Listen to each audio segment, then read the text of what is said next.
懦夫，你就是杀了我，我也不会和你写和离书的。你进了我许家的门，生是许家的人，死是许家的鬼。苏荷懵了，他跟这个乞丐是夫妻。就在刚才苏荷醒来之时，发现手里握着一把生锈的菜刀，刀口有干涸的血迹。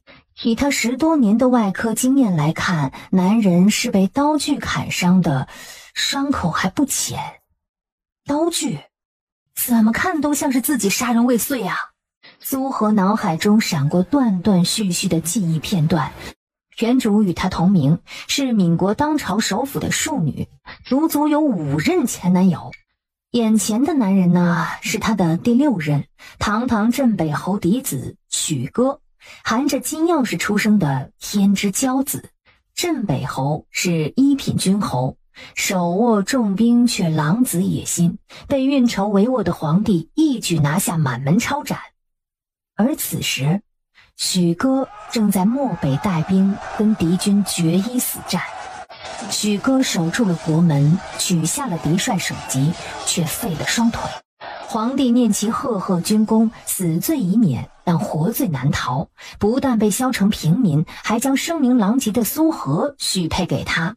原主苏荷过惯了锦衣玉食的日子，跟着许哥流放到苦寒之地，除了嫌弃他是个残废，更是吃不了苦，将所有的怨恨都撒在他的头上，3天2头的跟许哥闹，动辄对他打骂不停。你这个死废物！习惯使然，原主张口闭口都骂他废物，一时间苏荷也改不过来。小喜啊，这事是我做的不对，但是你也把我打成脑震荡了，咱俩谁也别再计较，我把你的伤治好，这事儿算扯平好吧？滚！有针线吗？灶房在哪儿？他取来毛巾跟针线。你要干嘛？哎呀，给你清理干净再缝合啊！滚开！我不要你管！别乱动，剪了不该剪的就麻烦了。换了10几瓢黑水，才算将他的身体弄干净。那咬紧了，我给你缝合。没有麻药会有点痛，但是我尽快。你想杀我，就拿刀痛快点，别再玩花样。再反抗，我将你绑起来阉割。主刀10年，对于简单的缝合，苏荷闭着眼睛都能干好。只见针线翻飞，很快就将伤口缝好。还有钱没啊？家里没吃的了。哼，果然呢，在这里等着他呢。要钱没有，要命一条。苏荷只得回到自己的房间，翻箱倒柜的找了一通，发现一块棉帕里包着一只金角环。当铺在哪儿啊？哼！老奶狗翻他白眼儿。哎呀，我快饿死了，快点儿，当了钱给你买肉吃。出门往右。这玩意儿能当多少钱啊？你是脑子烧坏了吗？哼，我一千金娇小姐，衣来伸手饭来张口的，不懂行情怎么啦？问你一句又不会少块肉。8两。哦，你等着啊。姑娘，这脚环做工粗糙，品相也不好，最多只能4两。他二话不说，拿起脚环就走。哎，等，咱们可以商议嘛。苏姑娘，城南就我们一家当铺，你到别处去就走断腿儿也换不来2个茶钱啊，对吧？这样吧，5两，你看如何？8两，行就当，不行我再去别处。8两是死当，活当只能6两。死当。气喘吁吁地推开了门，只见小奶狗拄着拐杖倚在房门口，正探长脖子往外瞧呢，俨然像个抓奸失败的，满脸的暴躁跟愤怒。见苏荷回来，他起初是惊愣，然后马上拄拐挪回床上，不忘捡块破布将重点部位盖好。那给你买的。你想毒死我吗？直接伸手打掉。苏荷捡起地上的包子，当着他的面儿细嚼慢咽地吃掉一个，然后将剩下的包子搁他面前。切，爱吃不吃，想你死的话，我刚才就将你剁成叉烧包了，何必浪费钱去买毒药呢？我才不会让你得逞，想饿死我跟野男人私奔，门都没有。等毒死你我就改嫁。你的手怎么了？哎呀，这孩子不仅心理有问题，还有自虐倾向。不用你管。来，乖乖躺好，我给你上药。随着他的手势，许哥整个人都紧绷起来，眼睛蹦出的光恨不得剁掉他的手。也不知道你烂根没有，自己上药吧。我这好得很。许哥的脸彻底垮掉，他没有戴人皮面具，但苏荷却已经不是原来的苏荷了。一切的变化都是从他受伤苏醒后开始的，无论行为、说话还是眼神，都完全变了一个人。一个人再怎么伪装，也是万变不离其宗的，除非是借尸还魂。寻思着小奶狗没衣服穿，总不能光着身子到处跑吧。见时间还早，他又出去了一趟，买一些碗筷、水盆等家伙食儿。不会做衣服，于是估摸着他的身高体重，从头到脚买了一套新的。要我帮你穿吗？这几年我也自己过来了。苏荷郁闷地去灶房做晚饭。小雪，出来吃鸡了。哎呦，乖啊，多吃一点菜，对身体有好处。你到底是谁？没发烧呀，说什么胡话呢？我知道你不是他。我哪里有问题吗？他不会医术。谁说我不会医术啊？你没有看到我房间里堆着半箱医书吗？那可全都是我的陪嫁。许哥满脸的不相信，那些破书他从来都没翻过。许哥，我们在这个牢笼里待了2年，手里的钱也花光了，这种日子我早就过够了。这一次大难不死，我想明白许多事，咱们真的不适合，没有必要强行拴在一起彼此折磨。等我把你的伤治好，再给你一笔钱，咱们好聚好散。钱不多，但是够你衣食无忧的。虽然你的腿废了，不过我希望你能自力更生，否则再多的钱你也守不住的。你给我多少钱？那个白皮书生可没钱，他还需要你卖身来养。哎，这孩子思想怎么这么歪呢？他是没钱，不过他老娘有。为了让他儿子跟我撇清关系，他把棺材本都给我了。哎呀，真是麻烦呐，给他钱还得想名头。姓苏的，你还是人吗？连老人家的钱你都骗。我虽然挺贱的，但你也别老骂我。你今晚吃的喝的穿的都是抠棺材本抠出来的。我不会合理的。你生是许家的人，死是许家的鬼。哎呀，这孩子真固执啊，宁愿戴绿帽也不合理，真不知他图什么。你今晚好好想想要如何谋生，给你2天的时间，如果到时还想不出来，我就拉你到大街上乞讨。堂堂小侯爷废了双腿，沦落到乞讨为生，应该有很多人会同情你的，肯定能赚不少的银子。哼，做梦去吧。天生丽质的苏荷将自己打扮得美美的，打算出门碰碰运气，或许能够找到赚钱的门路。又去见哪个野男人了？我去找姘头啦，你好好看家啊。他还真是读书读到狗肚子里去了，连你这种货色都要。你倒是中看不中用，不过啊，有很多富婆就是喜欢看脸，要不我给你介绍几个，到时候你就不用上街乞讨了。别碰我。调戏完小奶狗，苏荷心情爆表，嘚瑟的哼着曲儿走人了。哎呀，家养的就是好啊，可以任意蹂躏。沙县很大，才逛了1个时辰就吃不消了。刚要找地方歇脚，只见不远处的公告墙围着一堆看热闹的，是重金求医的公告。沙县的首富夫人得了怪病，命在旦夕，首富之子急出白银500两，跪求神医。哟，胡夫人这哪里是病了，分明是怀了鬼胎啊！我听说呀，她是招惹了邪神，肚子里的鬼胎怀了10几年就是生不出来，腹如斗大呀！吃瓜群众正在热议，而苏荷已经抬手将绑接了下来。小姑娘，你会医术？我乃神医后人，刚出来行走历练的，多看看也无妨。刚好胡家下人在4处贴榜求医，听到有人接榜，也不管他是公母，二话不说，立即领了人就往胡家带。我的母亲如何？夫人身怀寄生胎，危在旦夕。寄生胎？你是指类似石头的硬物？可以这么说吧。你可有办法医治？办法是有，不过有一定的风险。什么办法？开刀，将里面的寄生胎取出来，而且要快。夫人已现衰竭之象，拖不了多久了。我以前遇到过相同的病人，都是开刀治好的。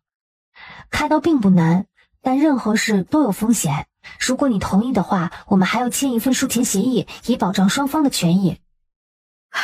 少爷，夫人快不行了，求求少爷，快想想办法吧。你有多少把握？80%，你快点决定，再拖下去我也不好办了。好，我就信你这一次。来人，准备笔墨。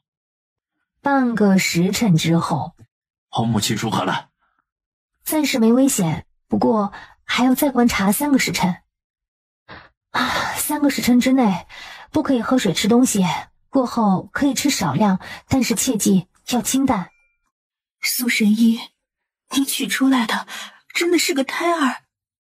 你的情况很好，多加休养，很快就能恢复的。我的孩子是男是女啊？夫人误会了，腹中的胎儿并非你的孩子，而是你的兄弟或是姐妹。胡夫人震撼得久久回不过神，没想到自己在娘胎会霸道吞掉另一条生命。病人情况稳定，苏荷打算明天再来。胡迪已经在恭候，亲手递上500两的酬劳。不知胡公子尝过那2道汤没有？没想到苏神医不仅医术高明，连厨艺都这么厉害。不怕你笑话，我这几年走南闯北的，吃过的山珍海味不少。不过你炖的药膳汤别有一番滋味，吃了让人提神醒脑，身心舒畅，真真是回味无穷。沙县是9州通衢，南来北往的客做完生意风尘仆仆，身心疲累。若是能在胡家酒楼吃上一顿美食，喝上一盅热乎的汤，你觉得如何呢？我正求之不得呢，不知买断那2道汤方需要多少钱？不过是2道汤方而已，胡公子看着意思一下便可。如果卖得好，我手里还有许多汤方跟菜谱，味道绝对不差。胡迪做人实在，直接添了100两的银票。苏荷刚要推门进去，便听到院里传来声音：徐大哥，这是我亲手做的菜，你尝尝嘛。他奶奶个腿的，他在外面拿命赚钱，他居然给他戴绿帽子。谢谢。想他这2天对他掏心掏肺的，他却始终没给好脸儿，转头却对小三儿和颜悦色的。我不饿。哟，哪位漂亮妹子来了呀？许哥眼睛一亮，一脸看好戏的神情。啊，这排骨不错呀。苏妹妹，哎，怎么不吃呀？你都饿2顿了，再不吃就要饿到明天早上了。你可真是乐此不疲，就那么迫不及待的将我甩掉吗？怪不得觉得这个挖人墙角的很眼熟，似乎是在哪里见过，竟然是原主的好闺蜜赵慈溪呀，背后插刀的好闺蜜。不但将苏荷的钱财榨个精光，甚至原主对许哥的各种虐待咒骂，都是拜他挑拨离间所赐。苏荷妹子怎么了？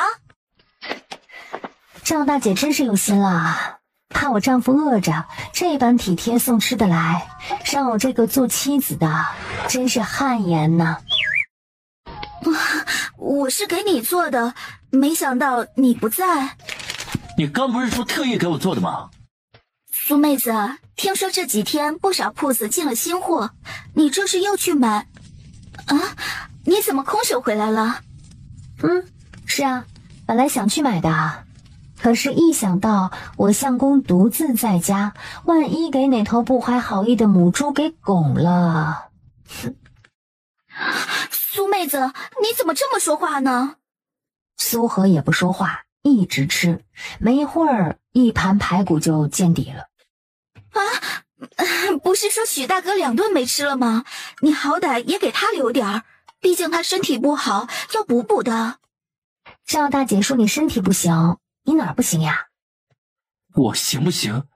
你不知道吗？哎呀，相公，你真讨厌，哪有这样夸自己的，也不怕外人看笑话。你知道就好。晚上我给你做好吃的，得再好好的补补。许大哥，你这身衣服真好看，不知是谁送的呢？我送的呀，我的眼光嘛，自然是错不了的。你不是没钱了吗？你怎么知道我没钱了？不是你前几天说的吗？还跟我借钱来着。是啊，可惜你当时说没钱，爱莫能助呢。哎，你的耳坠跟手镯是新买的吧？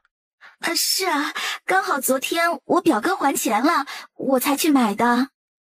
那可就奇怪了，昨天我去首饰铺逛的时候，掌柜的还向我推荐这2款首饰呢，说你前2天就来买了，好像刚好就是我向你借钱那天呢。那是掌柜的想蒙你买首饰，瞎说的。哎呀，我跟你认识2年，自以为情同姐妹，平时请吃饭送礼的都是我。苏妹子，你真是误会了，我这段时间真的是手头挺紧的，表哥那笔钱是我早2年借给他的了。哎，对了，半年前我托你保管的金雀玉手镯跟匕首，何时才能还回来呀？那可是我公爹跟婆母的遗物，放在你一个外人手里不太好。哪里是保管呢？分明是你卖给我的。当时你还说许大哥是个废物，2个老东西也死了，留着也没用。我何时说过卖？哎呀，明明你拉我去买胭脂，说不够钱的话，可以将那2样东西暂时放你那儿保管，等哪天我想要了就可以还回来。那些脂粉好像花了你3两银子，我还你便是。苏妹子，话虽然这么说，但不是这个理儿啊。哦，那是什么个理儿啊？当时你可是让我放100个心，说我想要的话保准归还的，难不成你想据为己有吗？这是怪我，以为你这么厌恶许大哥，他的东西你肯定不会想要的了，所以就让人转卖了。这事确实怪你，就算到县衙打官司，我也是稳赢的，所以快点把东西还回来。东西我都卖了，只能先去问问人家愿不愿意割舍出来，不过想原价拿回肯定是不可能的了。那个我可管不着，买脂粉你垫付了3两银子，半年算你10倍的保管费，我可以给你30两银子。30两？怎么可能？那2样东西可都是好东西，根本不值30两。之前料定了苏荷没钱赎，他转手卖了100两。哈，你也知道那是好东西啊，那为什么才给我3两银子？不是讹是什么？你这么说话就没意思了。玉器、刀具这些东西都是有价无市的，在识货的人眼里价值千金，不识货的觉得一文不值。所以啊，枉我们以姐妹相称，你将我的东西卖了好价钱，也不补贴我一下。我也不识货呀，只是平价卖出去的，保本赚了个茶钱而已，哪值得一提啊。你平价卖了，我现在高10倍的价格赎回来，你根本不吃亏啊。我要回去问问，晚些再付你。那你可得要快点儿，我最近腿闲得很，没事总爱往县衙跑。我饿了。你还会饿呀？看他还没看饱吗？他又不是东西，怎么吃？忍着，少吃一顿又不会死。给他脸了，以前被原主虐待2年都不敢开口让原主做饭的，现在自己才伺候他2天，他就敢指使他了，真是人善被人欺，马善被人骑呀。小雪，起来吃饭。中午怎么不自己做饭啊？会把衣服弄脏。哎呀呀，瞧瞧啊，又卖弄可怜了。赚钱的法子想好没有啊？我会骑马射箭打猎，精通18般武器。哟，挺能耐呀。这不现实，再想。我会琴棋书画。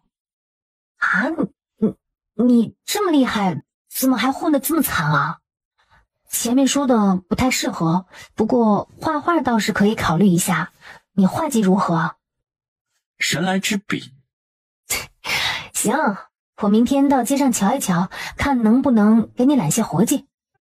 你肩上那刀没伤到骨头，很快就会好的。还有你的双腿，肌肉没有萎缩，血流一切正常。不过呢，你的双腿绝对没问题，但你还是走不了路，极有可能是心理问题造成的。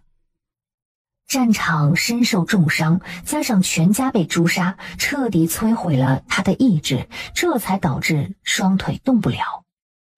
你别不相信啊，你的心理问题很严重的。小许啊，想治好你的腿，你就得释怀压在心底的恨。人活着得往前看呢，等你放下一切时，你的腿自然就能动了。滚！那给你。好好画，以后咱家喝粥还是吃肉，就指望你了。苏荷返回院子，许哥已经画好了2把折扇，扇子上面是个栩栩如生的美女。苏荷感叹他画工出神入化之时，又觉得美女很眼熟。再仔细一看，他画的不正是自己吗？姓许的，你吃我的喝我的，居然还敢抹黑我！哪抹黑了？你看看这嘴巴，这眼睛，画的多尖酸刻薄啊！难道不是吗？哼，那是以前，现在我人美心善。我忍你很久了。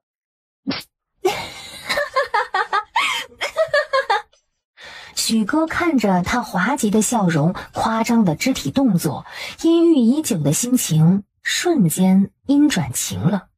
苏荷又拿起另外一把画好的扇子，是位鲜衣怒马的少年。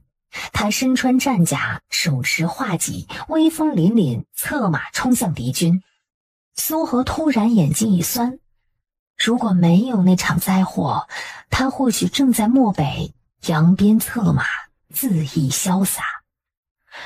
这把我也要了，剩下的你画一些梅兰竹菊，提一些风花雪月的词，那些文人墨客都爱这些，肯定好卖。苏荷对辅助器材比较熟悉，他提笔画了2张设计图，多功能拐杖跟简易轮椅完全可以解决行走障碍。苏荷又顺手画了全套的手术器具，以备不时之需。第2天起了个大早，一番精心打扮，苏荷带着许哥画好的折扇出门。到了杂货铺里，想多少钱啊？老板觉得多少钱合适啊？这样吧，白折扇呢5文钱一把，我替姑娘挂卖8文钱，盈利的3文中我抽1文，你觉得如何呀？见苏荷犹豫，老张以退为进。姑娘啊，你也可以到书斋挂卖试试嘛，不过那里价格可贵，而且盈利要抽60%呢。你就是挂上10天半个月的，都未必能卖出去1把。我这儿是便宜了点儿，但是销得快呀。如果是卖得好，咱们看行情提价嘛。行，那就麻烦老板帮我挂卖吧。苏荷的目光落在一张躺椅上，老板，不知这木匠的手艺如何呀？我刚好有东西要定制，我想找他谈谈。祖上3代都是干这行的，手艺绝对差不了。刘木匠住城外村庄，5、6里地老远了。不过今天是赶集的日子，他会挑货来摆摊的。你到市集寻他吧，说是我介绍的，保准给优惠。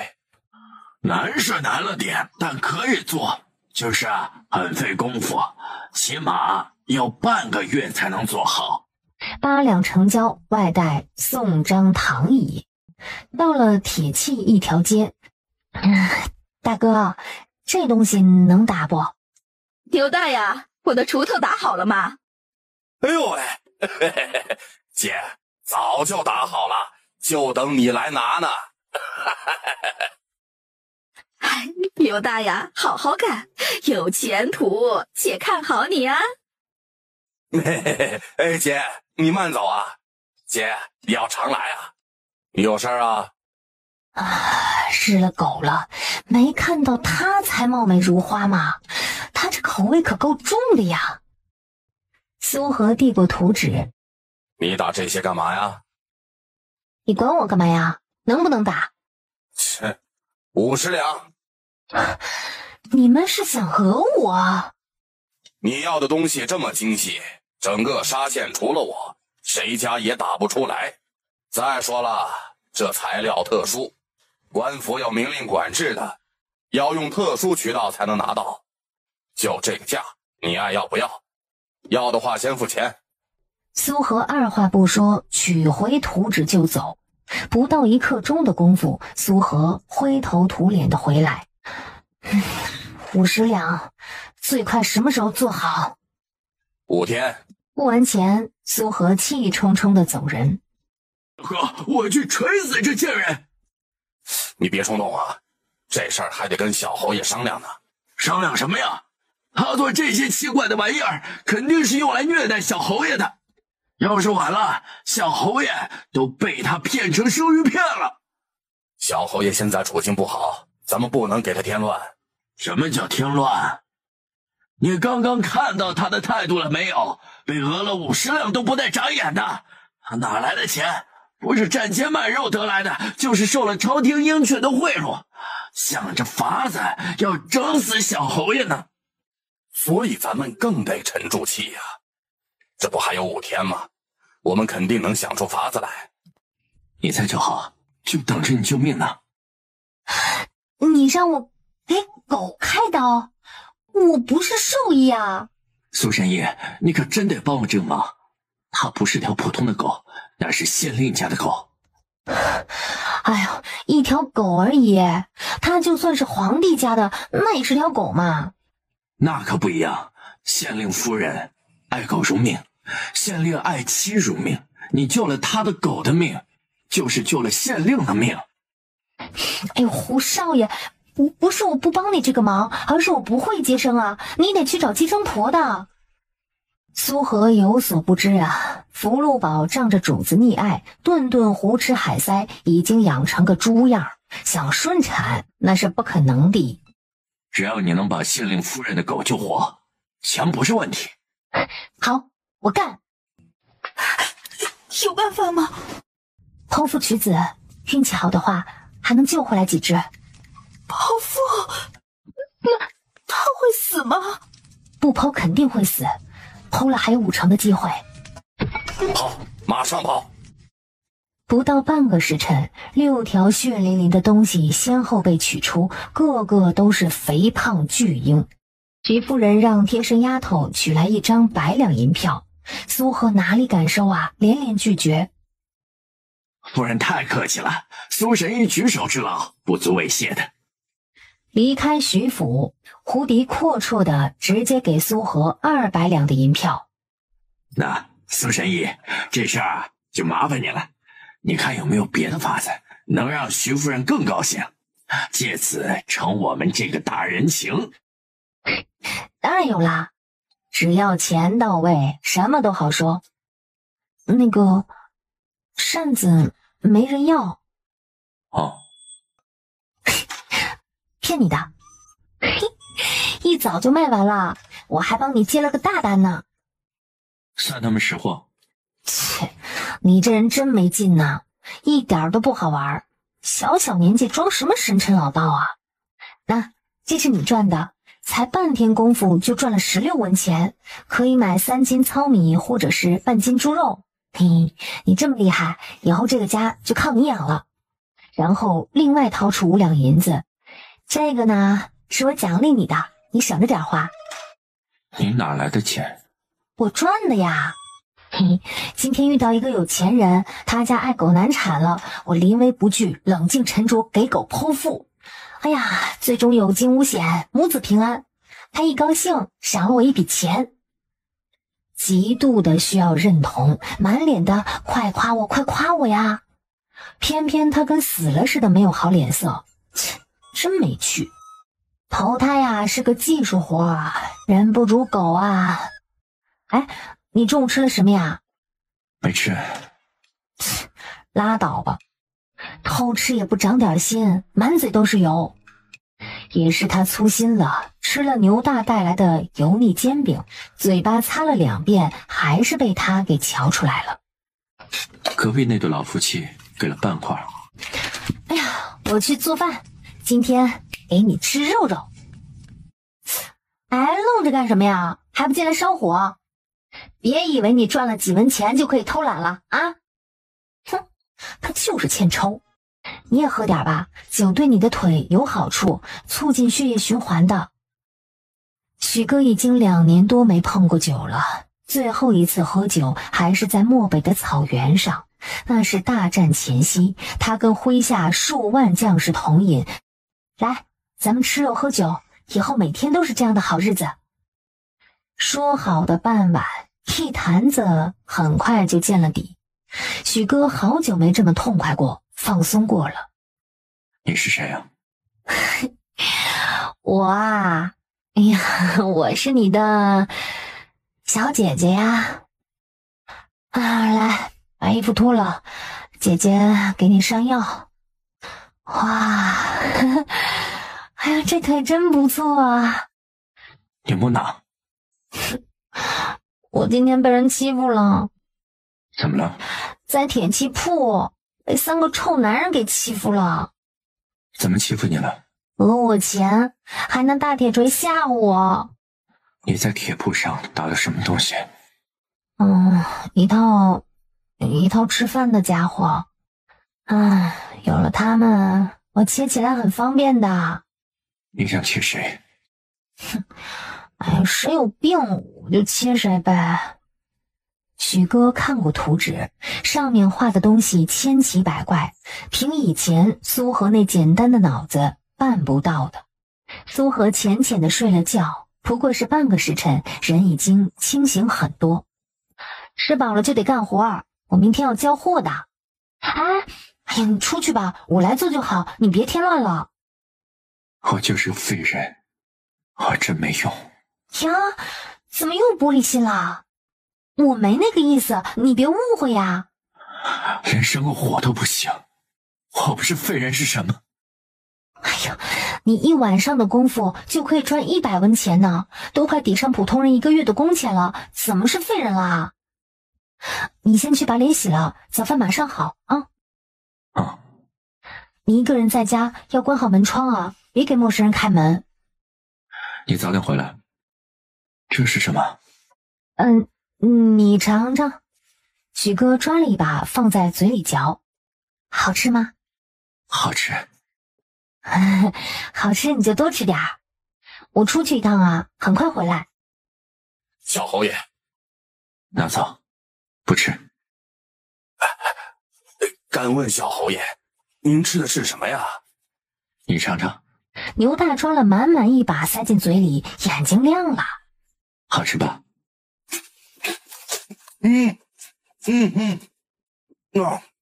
好吃不好吃？这才是人吃的。你带回去，让兄弟们也尝尝。谢小侯爷，谢小侯爷。你们上个月赚了多少钱？跟老爸他们对完账，5个铺子总共赚了6两。6两。许哥太阳穴突突的跳，6两能干什么呀？小侯爷，我们都是糙老爷们儿，做吃的根本不在行啊，做的糕点馒头压根儿就没人买。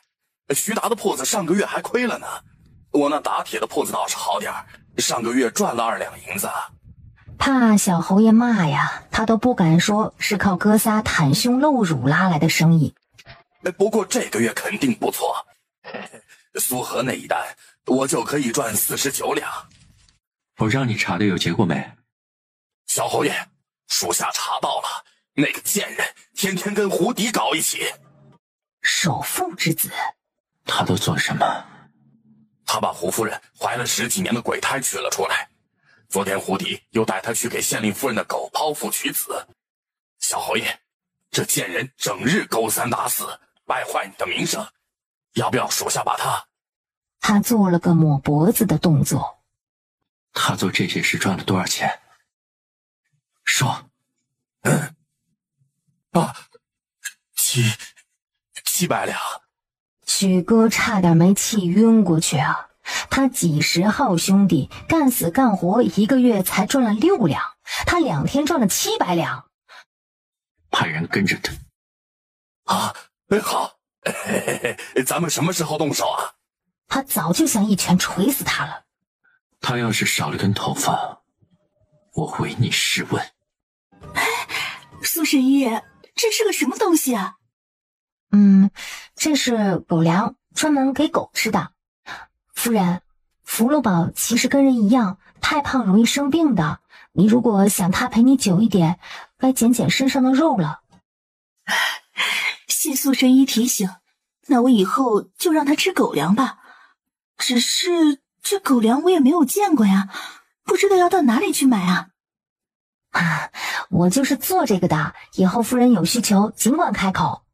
家里黑灯瞎火的，许哥将整陶罐的狗粮啃完，加上喝水太多，肚子胀得不行。你不知道黄豆吃多了会放屁吗？许哥满脸黑线。不，他忍着。你可真厉害呀，一晚上就赚了别人1个月的工钱呢。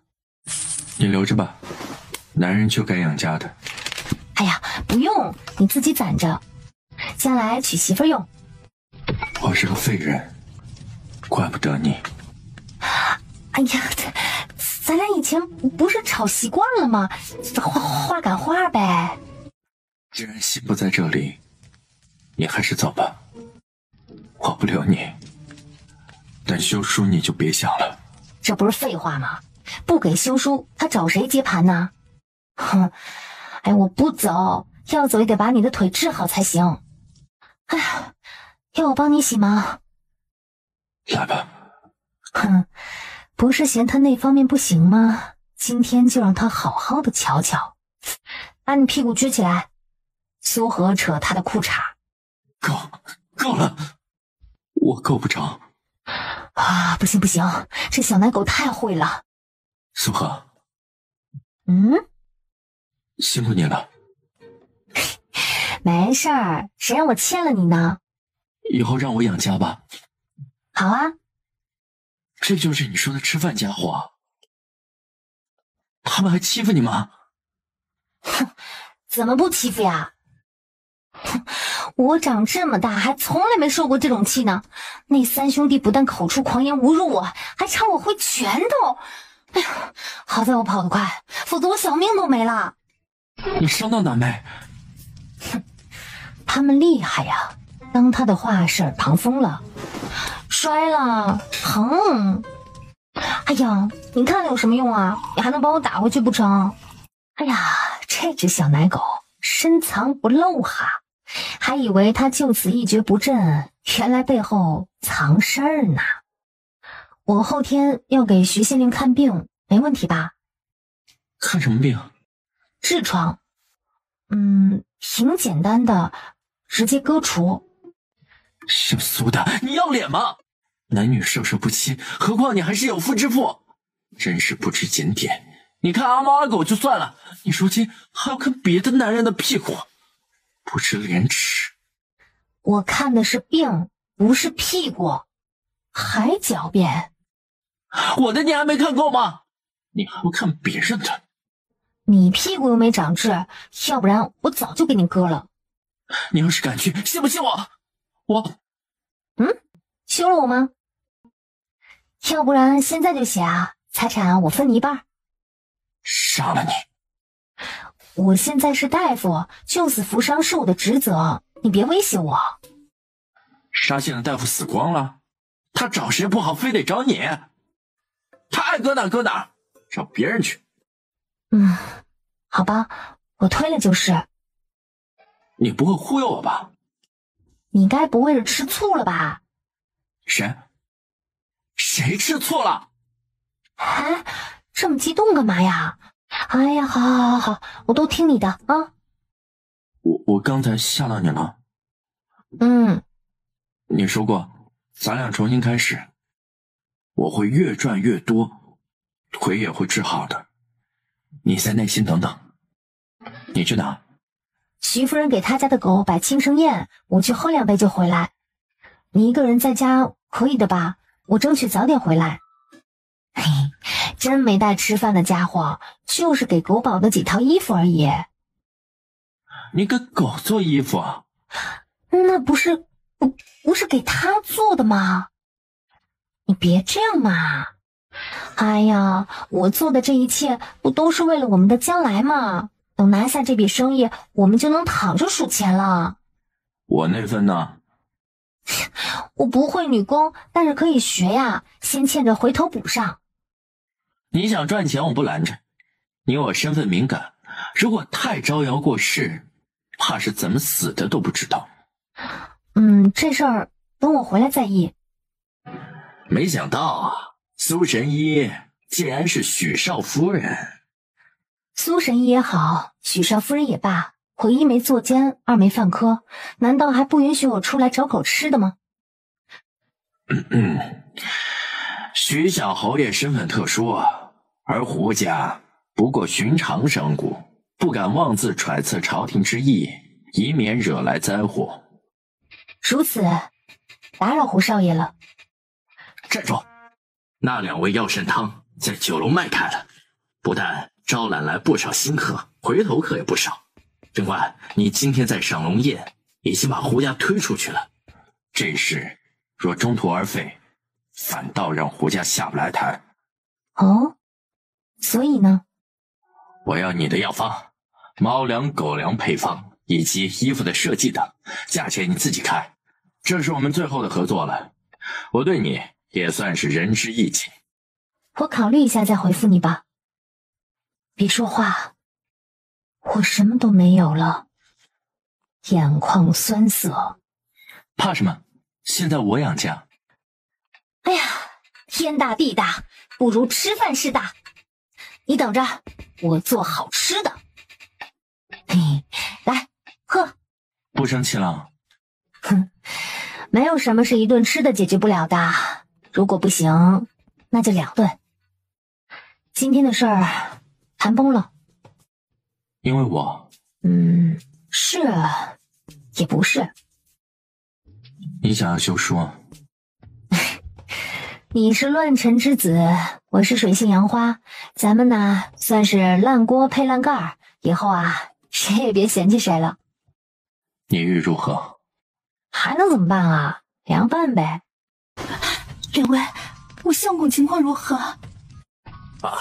徐夫人，苏姑娘真是妙手神医呀！县令的病灶处理得很好，约等1刻钟左右就能醒来了。不过这几日需要趴卧，吃少许流食，切记是少许，否则对刀伤有影响。钟前辈，县令大人的病后续有劳你了。苏姑娘何必此言呢？女子从医本就世人难容，更何况是我这种舞刀弄剪的，若是传了出去，谁人敢娶啊？莫非姑娘想封刀？我也不想，但是哪还敢抛头露面呢？晚辈有个不情之请，不知前辈是否抬爱？姑娘请讲。我自幼便立志行医，奈何国医学术不精，今见前辈国医精湛，在下心生敬佩，故而想毛遂自荐，不知前辈可能收我为徒？能收你为徒，我实乃三生有幸啊！师傅在上，请受徒弟3拜。快请起，快请起！钟思邈体恤他的苦衷，师徒关系不对外公开，他有空可以随时来回春堂，这正是苏荷想要的。你是不是有瘾？一天不买憋得慌。哟，还说养家养我呢，才花你这么点钱，你就心跳加速了？是钱的问题吗？吃不完会换。吃不完才怪呢，待会儿让你把碗都舔了。你买这些做什么？凉拌呀。哎呀，坐着干嘛呀？过来帮忙啊！尝尝，这是夏天最开胃的菜了。这就是凉拌？好吃吗？许哥没有说话，大口馒头拌着开胃的凉菜。5个馒头，除了猪耳朵剩了半，其他全部都被小奶狗给光盘了。这个拿出去卖，会有人要吗？当然有。外头天气那么热，这菜摆出去没多久就要馊了，吃了容易坏肚子的。要是有冰柜就好了，而且还差了花椒，这可是凉菜的精髓呀。冰柜花椒？花椒就是一种树上结的果子，有绿豆大小，果皮是红色的，入口舌头发麻不止，可以做调味料的。至于冰柜嘛，就是冰块，可以用来冰镇东西的，吃着冰冰爽爽的，不会坏。许贤侄，我晒了一些菜干，你要不要啊？刘大娘，门没有锁。小侯爷，不知唤我何事？把河村的硝石给苏荷。小侯爷万万不可，那可是我们的命根子，花了不少功夫才弄到手的。那座山的硝石不算多，聊胜于无而已。再者，我们现在什么都缺，死守那堆破石头有何用？可也不能给他呀。小侯爷，别被他的花言巧语迷惑了。这2年他是怎么待你的？难道你心里没有数吗？我心里有数，你照做便是。苏荷他就是个不守妇道的东西，你不能被他的美色所迷，就忘了咱们的大计啊！我自有分寸，不用你教我怎么做。另外，你帮我找样东西。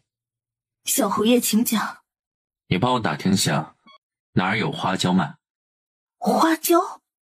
红色的带壳小果，吃了让人舌头发麻，半天说不出话。好。小许，我回来了。刘大娘好，您怎么有空过来啦？家里菜干有多，就给你们送了一些过来。谢谢大娘，刚好可以用来焖扣肉的。差不多饭点了，您留下来尝尝我的手艺啊。不了，家里老头子还等着我做饭呢。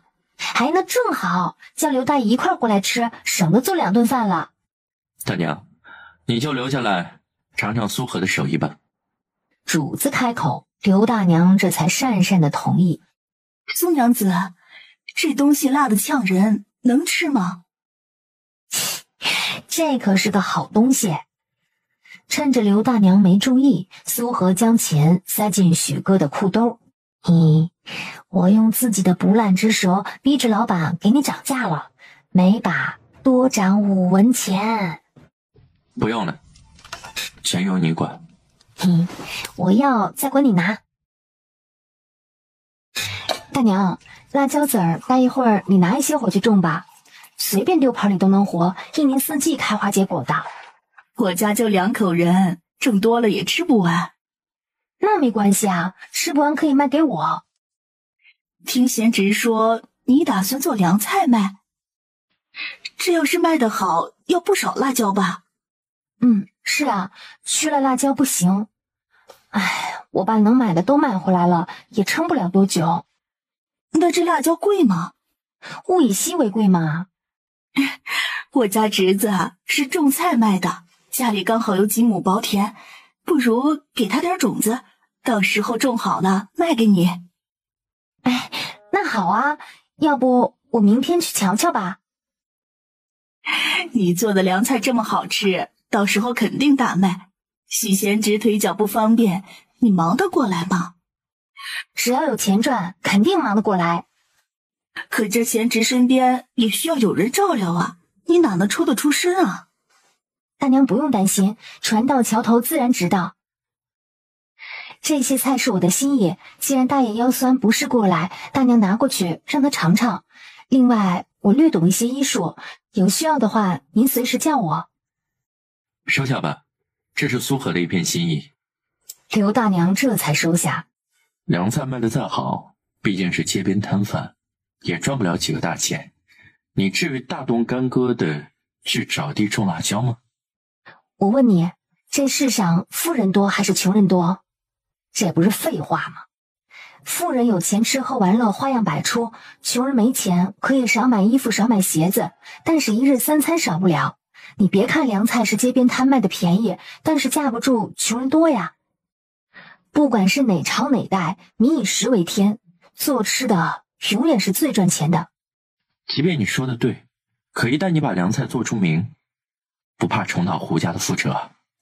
卖凉菜这么辛苦，同伴得一个个的攒，那我想发财不得等猴年马月呀。躺着把钱赚了才是我的理想。锅里还有一份是给你中午吃的，晚上你想吃什么呀？等我回来给你做。随便。大娘，苏荷没有出过远门，麻烦你照顾了。那是自然。两人坐牛车出城，晃晃悠悠往何家村。这才刚出来呢，你又惦记着许贤侄了？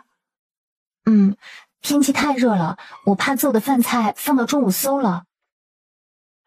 到何家村才5、6里地，快的话不到中午就能回来的。不到半个时辰，到了何家村。铁柱哥，你家有山地吗？你家这几块地挺肥沃的，用来种辣椒怪可惜的。山地土质差了一些，但是辣椒好养活呢，你多用心照料，差不了。那几座都是我家的，我带你去看看。铁柱哥，这几座山全是这些野果树吗？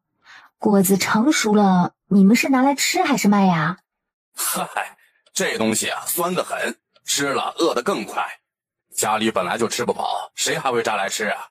一到秋天掉的满山都是啊，可是谁都不捡。铁柱哥，你这块石头挺好看的，我可以带回去吗？这石头到处都有啊，你爱拿多少拿多少。刘大娘将一切都看在眼里，脸上不动声色，心里却恨得牙痒痒。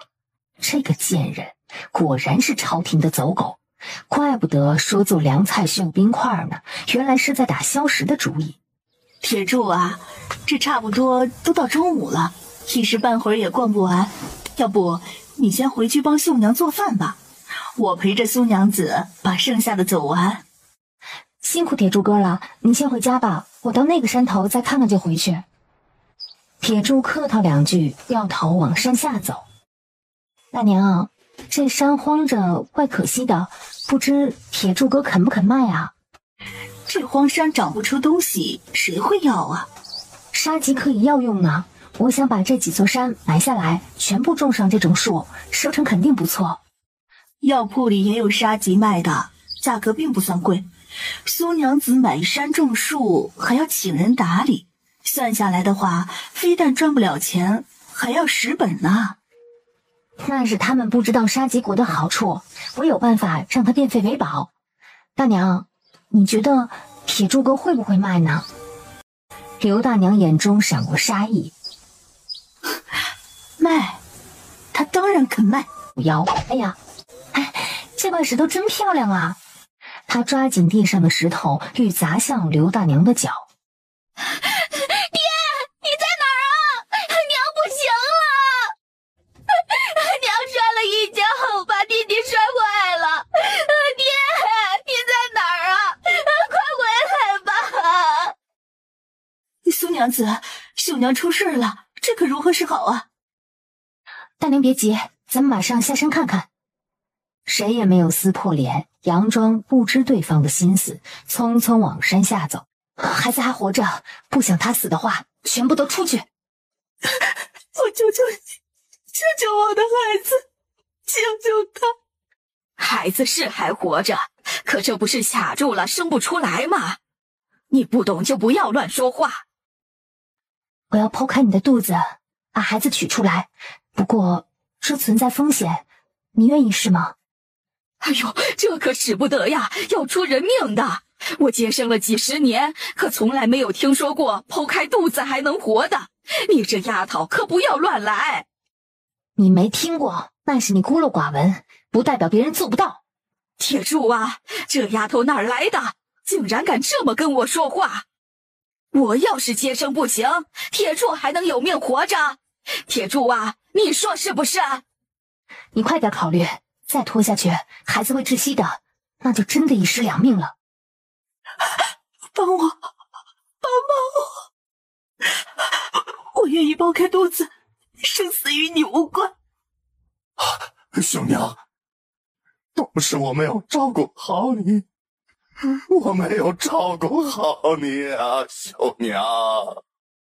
剖，马上就剖。可剖不得呀，你老何家坏了风水，要绝代的。滚出去！还愣着干什么？你们也出去。时间紧急，来不及准备麻药了，可能会很痛，你尽量忍住。我不怕痛。苏荷做完最后的缝合，走出房间。苏神医，我娘子怎么样啊？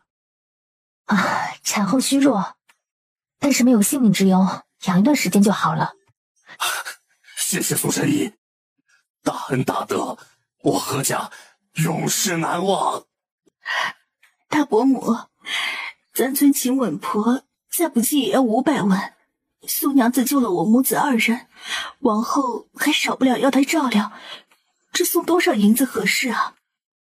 这事儿啊，你就别管了，回头我跟你们叔商量就成。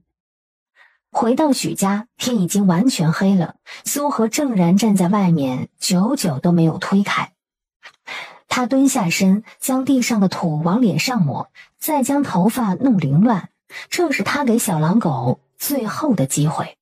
许哥在院子里等了许久，他知道苏荷在门外。苏荷刚要推门，谁知门却咯吱一声从里面打开。这是遭人打劫了？你问我，你自己不清楚吗？让开，好狗不挡道。许哥被怼得满头雾水。我问你这是怎么了？心里也恼火了。他叮嘱刘大娘好好的照顾苏荷，原来他就是这样照顾的。违抗他命令就算了，连杀个人都成事不足败事有余，这不明着放他回来宰他吗？别说，许哥现在还真有点慌，得赶紧补救一下。门从里面拴住，许哥推不开，只能回到院子里坐着。苏荷在门缝里盯着呢，恨得牙痒痒。这小孽畜利用颜值卖惨呐！比耐心看谁熬得住。中午吃的面糊糊早就饿得前胸贴后背了，往门缝一瞅，小狼狗还杵那儿不动呢。苏荷才不会拿别人的错误来惩罚自己，他打开门去厨房做饭，没想到小狼狗倒是识趣，竟然跟在他屁股后面乖乖的起炉烧火。早上苏荷前脚去杂货铺送扇子，刘大娘跟何大爷后脚就过来。这2年辛苦2位了，你们欠许家的已经还清，现在回去收拾东西，马上离开。小侯爷，老奴知道错了，你再给我们一次机会，我也是一时糊涂，以后绝对不会再犯了。2位都是极有主见之人，我哪用得起？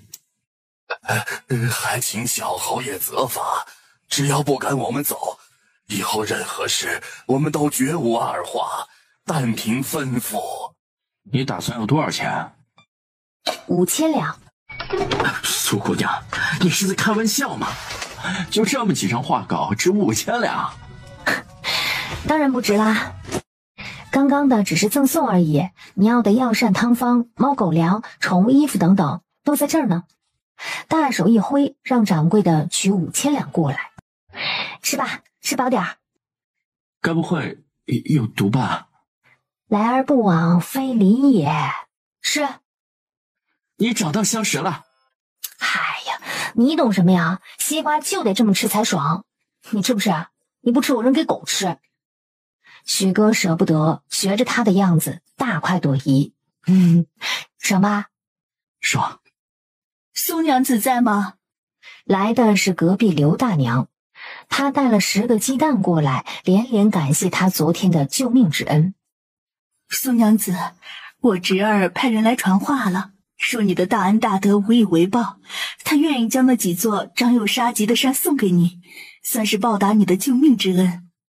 这怕是不合适吧？就怕苏娘子你嫌弃，那山荒着也没有人要，既然能在你的手里变废为宝，这不是刚好两全其美呢吗？既然是人家的一片心意，那你就收下吧。来，大娘你坐。刚买的，你尝尝。哎呦，是凉的呀，你是怎么做到的？这是秘密。吃完半只西瓜，后心凉的苏荷浑身都舒坦极了，他将结冰的盆儿端进房内，好好午睡。你也给我弄一盆凉快下。不好意思，没有了。哪里没有啊？他昨晚背了满满一袋子回来，这分明是打击报复嘛。他的房间凉爽很多，许哥说什么也不愿意回到隔壁的桑拿房，直接赖在他的房间不走。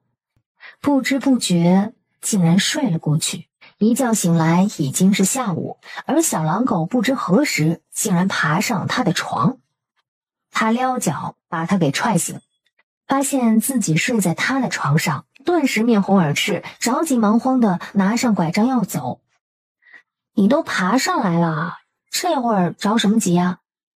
哎，我有正事跟你说。你说我做凉菜卖怎么样啊？做凉菜没问题，但我不建议你冰镇。啊？为什么呀？冰在大热天是个稀罕玩意儿，在沙县用得起的根本没有几家，还是挖冰窖储存起来的。你的手艺独一无二，做的凉菜肯定会大卖，但咱们身份太过特殊，一旦让人知道我们用得起冰，你觉得会招来什么麻烦？再说，凉菜如果大卖，你会很辛苦的，我又帮不了你。活人还能被尿憋死不成？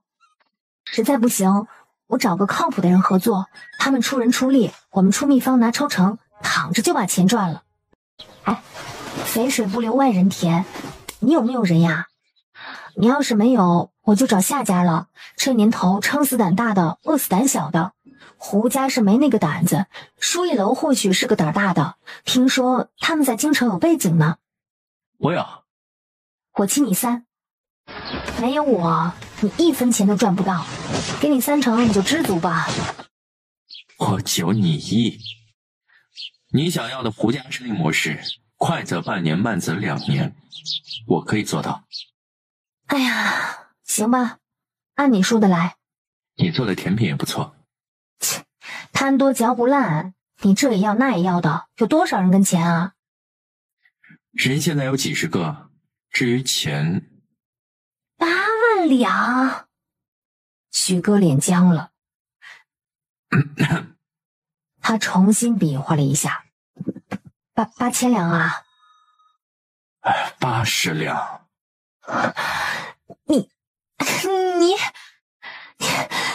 你妹的！80两，半年至2年内把生意做遍全国，他儿洗洗睡吧，梦里啥都有。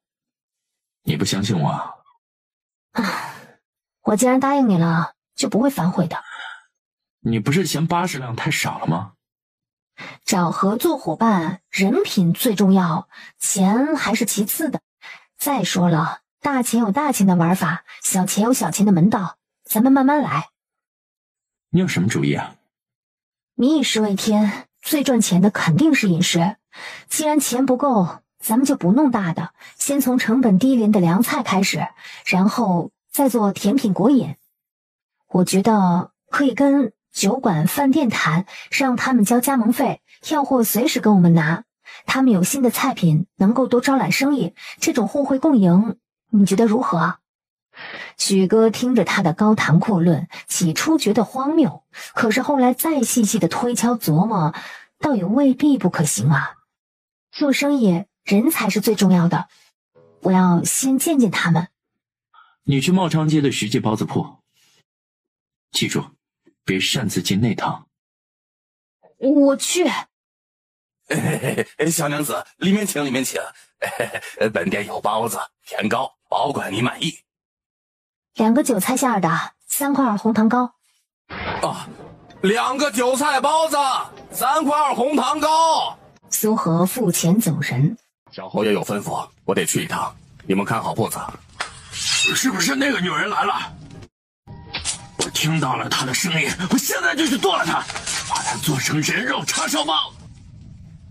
剁什么剁？你有那闲工夫，倒不如把包子做好吃了。一早上就来了5个客人，咱们这个月又亏不少钱，都要喝西北风了。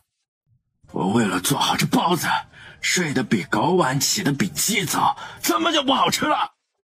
哎，得，你自己咬一口，你看能不能把你的牙崩了？咱们当初在战场上想吃还吃不上呢，它怎么就不好吃了啊？别让小侯爷等久了，徐大哥，快去快回。你们都别轻举妄动，小侯爷敢让那个女人过来，肯定是出了10万火急的事儿。苏荷回来近晌午，徐达已经离开。回来了。苏荷将手中的包子扔过去，许哥拿起来一瞧，嫌弃地搁在旁边。哎呀，我觉得那个包子铺要改名。改成什么名？狗不理。幸亏你了。铺子不大，但是稍加改动勉强够用。你跟他们谈的怎么样啊？徐达同意了，不过想解开大伙心结需要时间，起初少不了冷言碎语，你就多包容些。许哥看到苏荷带了几套男装回来，还以为是给自己买的，摊开一比划，压根就不是自己的尺寸呐。你买这些做甚？谁让我长得好看呐？到哪儿都吸引来一堆的目光。哎呀，这条巷子的人哪个不知道咱俩净吃饭不赚钱的？这段时间我没少往家里搬好东西，不少长社妇都在非议呢。这不，买几套男装出入方便，不给他们嘴碎的机会。天热，我衣服不够换洗了。想穿新衣服啊？还没发财呢你就膨胀了？你要新衣服不自己挣，这2天为什么把扇子停了？杂货铺已经在催了。苏妹子，这是我表哥赵大海。苏娘子，听我表妹说，你想要回匕首跟手镯？不瞒苏妹子，这2样东西早前被我转手卖给了城北的涂员外。得知你想赎回来，我刚刚去找了涂员外，他倒是同意了。不过涂员外根儿就看不上这30两。所以他要多少？我估计起码得……赵大海伸了一根手指头。涂员外财大气粗嘛，压根儿不在乎钱。不过这都是我的猜测啊。具体多少得你们面谈。赵大姐，你当初用3两拿走我的东西，现在要100两才还回来，这手段厉害呀。苏妹子，你这说的什么话？你都不知道，我为了要你的东西，让表哥跑了多少趟，人家涂员外压根儿就不愿意出手，是表哥好说歹说，差点没跪下来求他，这才勉强同意的。再说了，这不还没拍板呢吗？指不定你们谈得好，30两就能拿回来。别跟我说废话，我的底线是30两，要不然回头咱们衙门见。你先别生气嘛，涂员外他人很好的，平时也乐善好施，到时候我再给他赔个不是，你附和2句，这东西不就来了吗？什么时候？在哪里见？今晚虚实，书一楼如何呀？大晚上的谈什么？明天中午如何？苏娘子有所不知啊，涂员外明天一早要出远门，怕是没几个月都回不来的，只有今天晚上有空。今晚虚实，胡家酒楼。好，那你可得准时了。记得要带上银子。许大哥，那我就先回去了。怎么不吃呢？刚才还说饿，这么久了也没动几筷子呀。这两样东西我不要了，你别去。为什么呀？我不想要了。你是在担心我吗？逝者已，留着那东西也是徒增伤感。这次就当买个教训，不要跟那种人较真。那可不行，除了在你身上吃过亏，我就没有便宜过别人。我等你回来。欧啦，洗干净了等我啊！院子死寂般沉静，许哥盯着空荡荡的四周，竟然浑身不自在起来，一切好像又回到了半个月以前。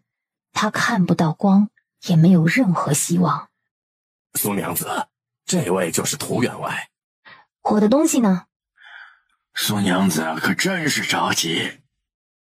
不急，咱们边吃边聊。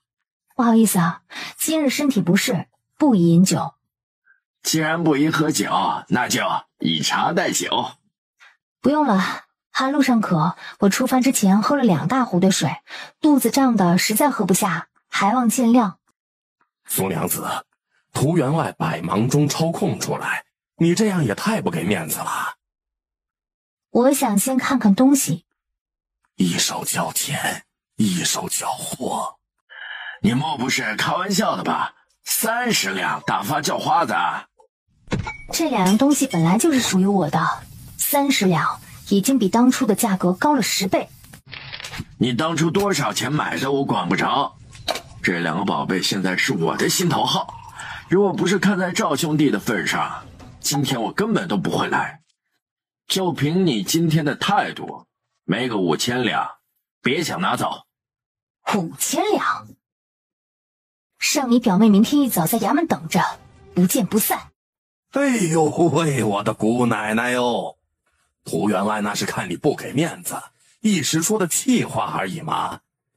就算你要告我们兄妹，但这东西是涂员外真金白银花钱买的。再说县城大人是他亲姐夫，你就是告赢了也拿不走这东西啊。涂员外这个人就喜欢交朋友，你跟他吃个饭，说2句好话，这东西不就拿回来了吗？何必非得弄到对簿公堂呢？药膳汤是还未开盖的，苏和拿起调羹尝了2口。谢涂老爷款待，我已经吃饱了，可以走了吗？钱财乃身外之物，我这人啊就爱交朋友。你既然给了我面子，我就得礼尚往来。这2件东西我物归原主，你拿走吧。苏和放下30两银票，将锦盒塞进了包里，起身匆匆离开。刚出门外，身体就一阵眩晕。糟糕！苏和暗叫不妙，没想到再小心谨慎，还是着了小人的道。他抱紧包，脚步踉跄往楼下冲。这次得改规矩，钱我要，人我也要。你可别太贪，闹太大可不好收场。怕什么？她丈夫是半身不遂的废物，在这里没依没靠的，能奈我们如何呀？再说了，她声名狼藉，就算传出去，又有谁会信呢？我先，你后。天已经完全黑下来了，脑袋愈发的晕，苏和浑身止不住的颤抖，脚下虚浮无力。死太便宜他们了，你若处理不好，我就处理你，保证完成任务。他抱起浑身湿汗的苏和，消失在了夜色中。小侯爷，人已经处理了，保证以后都没法再犯案。真的？小侯爷的吩咐，属下哪敢不从啊？解药呢？什么解药啊？废话，这玩意儿哪有解药啊？您自己就是解药，进去办就行了。滚！这有什么呀？是个男人都这么干。许哥眼神骇人，徐达赶紧溜到浴房，放了一大桶的凉水，直接将苏荷给扔进去，凉快去吧你。泡酒容易生病，许哥在外头守了1刻钟，发现自己干了一件蠢事儿，泡完还得给他换衣服。小雪，小雪，像一只慵懒的猫，不要脸的蹭着，心里那紧绷的弦彻底断了，抱住他笨拙的吻着。许哥的脑袋滚着滚着磕到了床沿上，痛得迷离的意识一下子被拉了回来。他伸手掐住苏荷的穴道，苏荷脑袋一歪，晕了。世界总算是安静了。小雪，你睡我床上干嘛呀？你说呢？哎呀，我怎么回来的？提起这个，许哥满脸嫌弃。你还有脸说，醉得跟条狗一样。要不是我听到动静，你就得在外头过夜。哎呀，我们怎么样了？你猜，你是什么眼神？呀，是瞧不起他吗？昨晚放过他，果然是个错误。小雪，谢谢你。小侯爷猜的没错，姓涂的只是受了点外伤，人已经没事了。姓赵的呢？他也没事。小侯爷莫生气，徐达他这么做也全是为了你的安全考虑啊。不许叫我小侯爷，我连自己的女人都保护不了，有何面目做你们的小？小侯爷息怒，徐达若真把赵涂2人阉了，你跟少夫人必要遭大祸呀。那姓赵的是这一带的地痞流氓，那姓涂的是县城的七弟。如果真把他们惹毛了，到时候招人上门报复怎么办？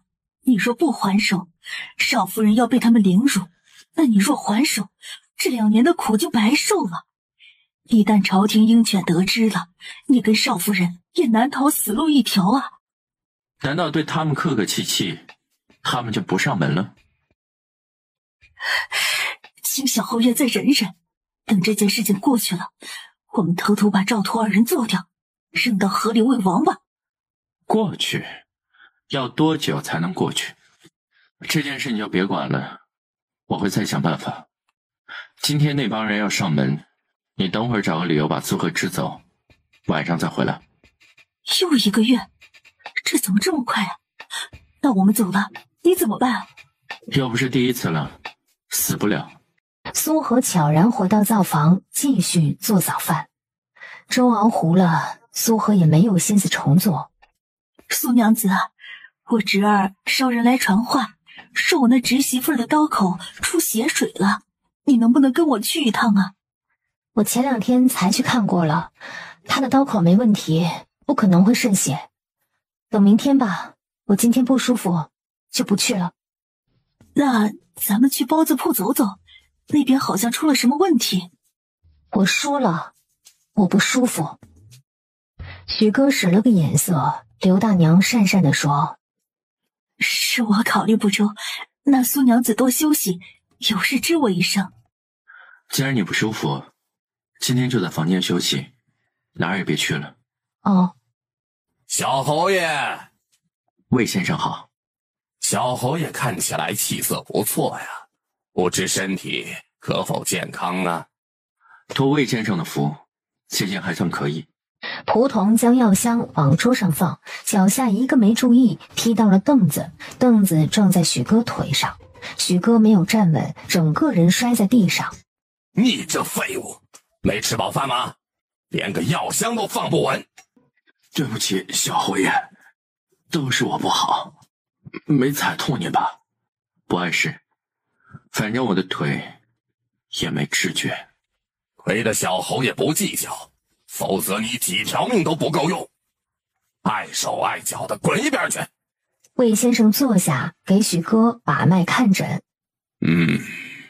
小侯爷身体没大碍，只是心郁太重，平时还是要多看开些呀。才能长命百岁。我如今不过是一介贱民，还望魏先生别再以小侯爷相称，我受不起，传出去也不好听。这是这个月的药，吃了对你的身体有好处。许哥不疑有他，直接验服。今天怎么没见到苏娘子啊？哎呀，我在这儿呢！脚被门槛绊了一下，整个人滚下台阶，狼狈倒地。先生帮我，你帮帮我，我有病，我也有病啊！苏荷是个不要脸的贱货，在家对许哥阴阳怪气、冷嘲热讽，在外与人勾勾搭搭，暧昧不清。这2年呢，他可没少耳闻。许夫人，你的眼睛怎么了？我的眼睛突然看不见了。魏先生，你可得替我治病啊，帮我看看嘛。两位年轻气盛，内耗严重，房事方面还需节制啊。这瓶药对许夫人有好处，你吃完或许就能看见了。你这死残废，天天就想着我死，现在我眼睛看不见，你高兴了吧？你这个废物，你就不是个男人！我背着你找人怎么了啊？谁让你不行呢？人远去，苏荷马上把药一扔，他蹲下身撩起许哥的裤管，只见腿上全都是密密麻麻的钉口，鲜血汩汩不停地渗出。为了折磨试探许哥，蒲桐的鞋特殊改装过，鞋底淬着锋利的钉子，钉子入体，他但凡有一丝的反应，性命便是不保。2年来，这帮鹰犬走狗没有放过任何试探他的机会，就等着他露出马脚。我的事你别管了。哎呀，一家人不说两家话。苏荷从房间取来金疮药、剪刀、纱布等，会很痛的，你忍着点儿。撒上金疮药，苏荷将他2条腿包扎好。他刚才给你吃的什么呀？你还不赶紧吐出来！许哥弯腰抠喉，将胃里的药呕出来。加油，这铺子赚不赚钱就靠你们了。有少夫人撑着，你们撸起袖子，大胆干。少夫人放心，我会上心的。徐大哥，你帮我找一处院子，要清静，不引人注目的。你要搬出去啊？你们生意做起来，以后跟徐哥的联络就会很频繁的，而且我要到回春堂做学徒，往来多了容易惹人注意的。少夫人放心，我马上给你找房子。那就拜托你了，要快。少夫人，大麻子手艺练得差不多了，你看可以出师吗？当然可以呀。我们僧多粥少，这段时间关铺跟练手艺花出去不少，铺子还得装修几天才能好。我想能不能先出去摆摊卖啊？这么急？铺子关1天赔1天，兄弟们急得睡不着啊。你让牛家3兄弟把这些东西打出来，尤其是这个车子，虽然有点耗材料，但是它可以自由移动推着走，不用你们来回肩挑手提的。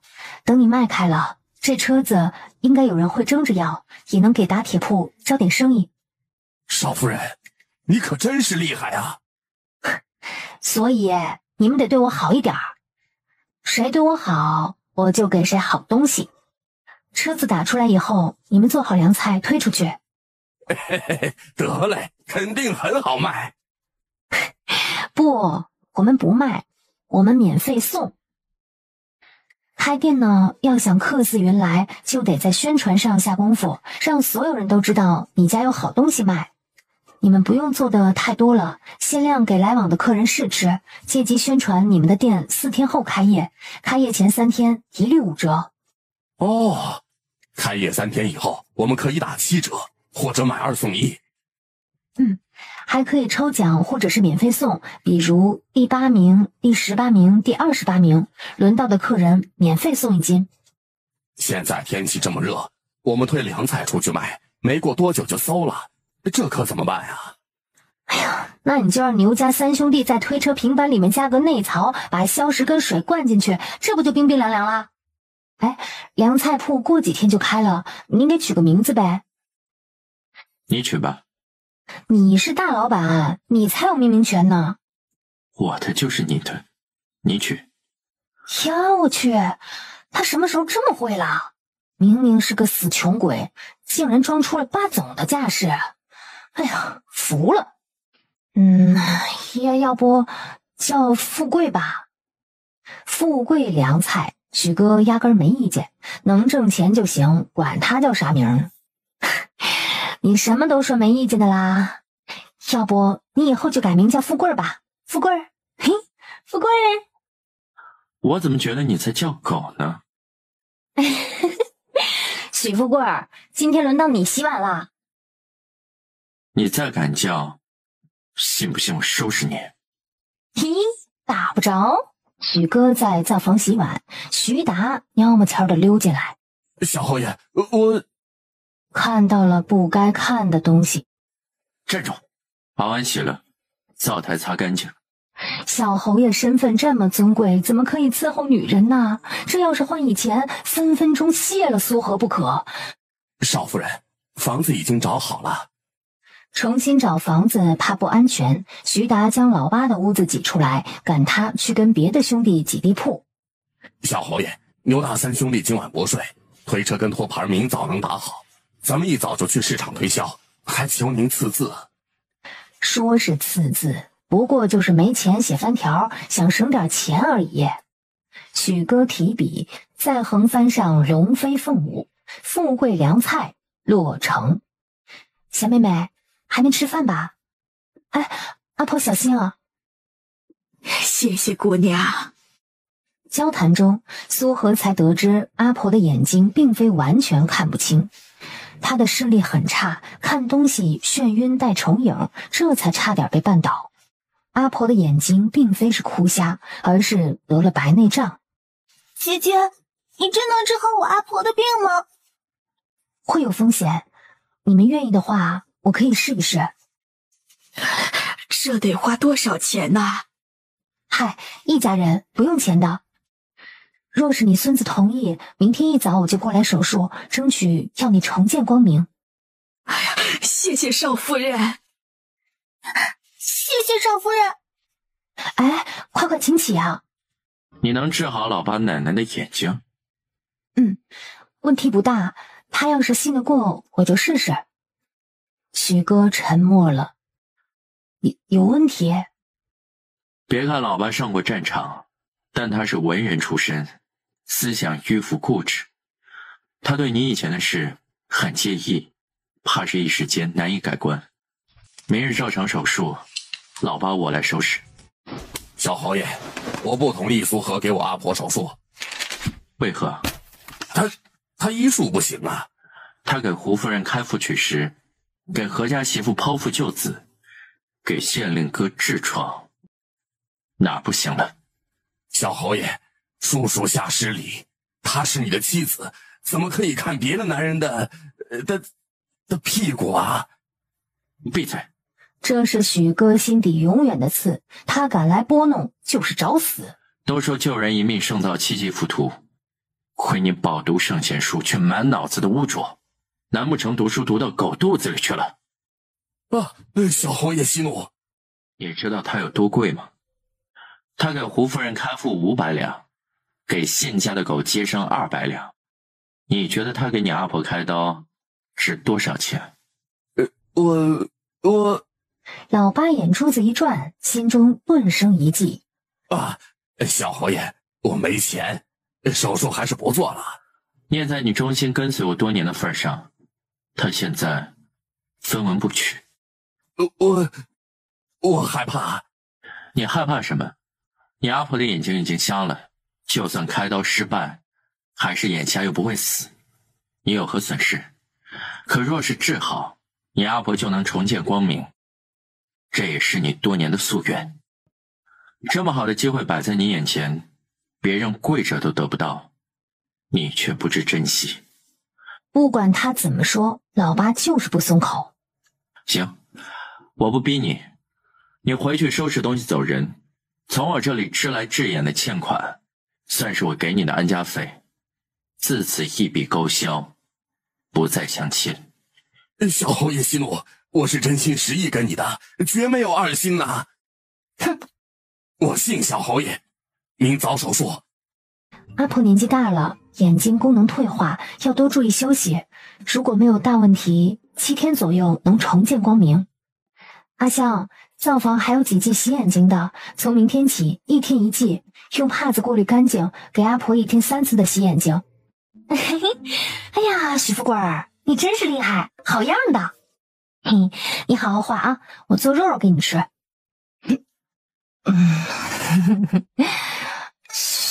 许富贵儿，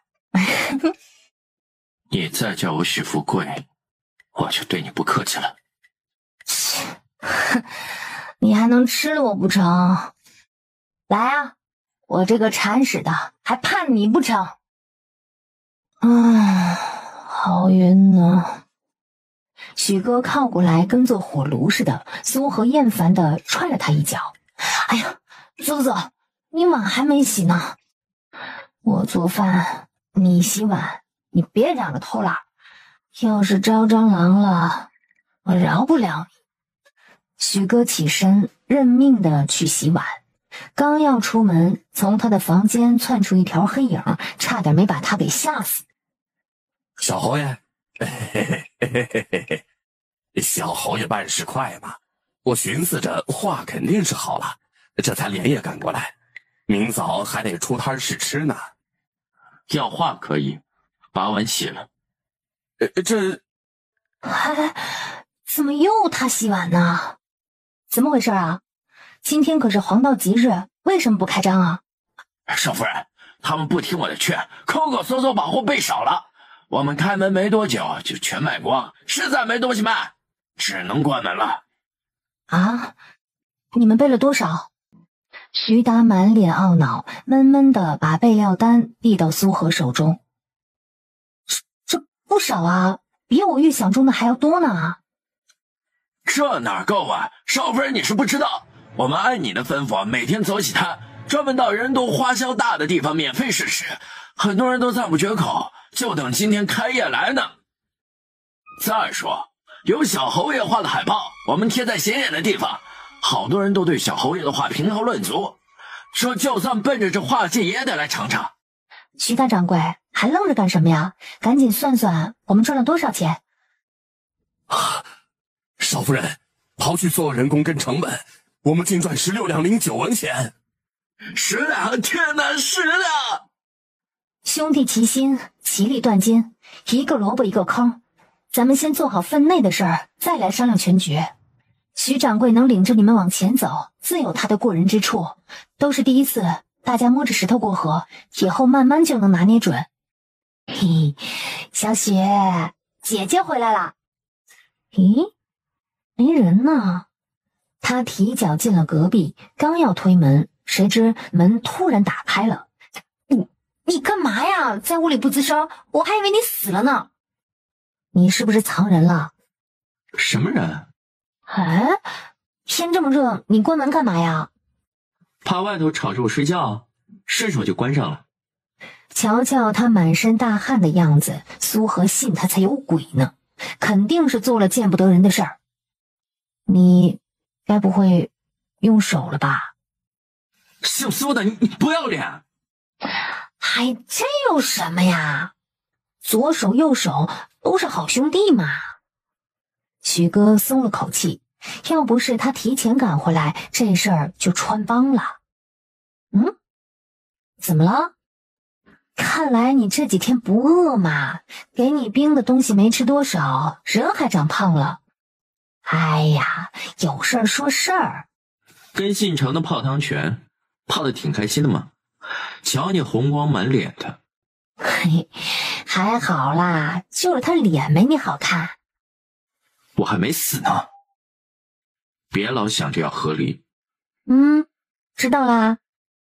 你该不会想学萧雪儿给我扣绿帽子吧？你又不是没戴过。姓苏的。在呢，来。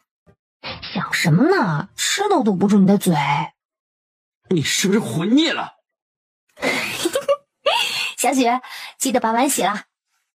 哎，有事说事啊。你是不是放不下他？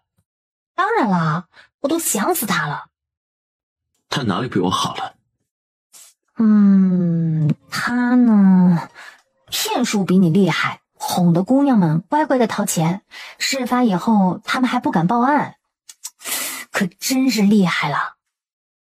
别忘了，你也是他们中的一员。你说我怎么才能把钱要回来呀？你刚才又拿我寻开心啊？不然呢？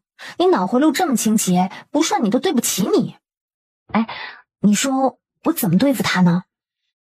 你且等着，老爸安排好会通知你的。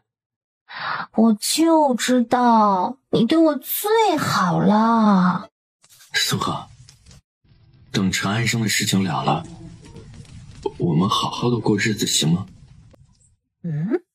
他一直都在好好过日子呀。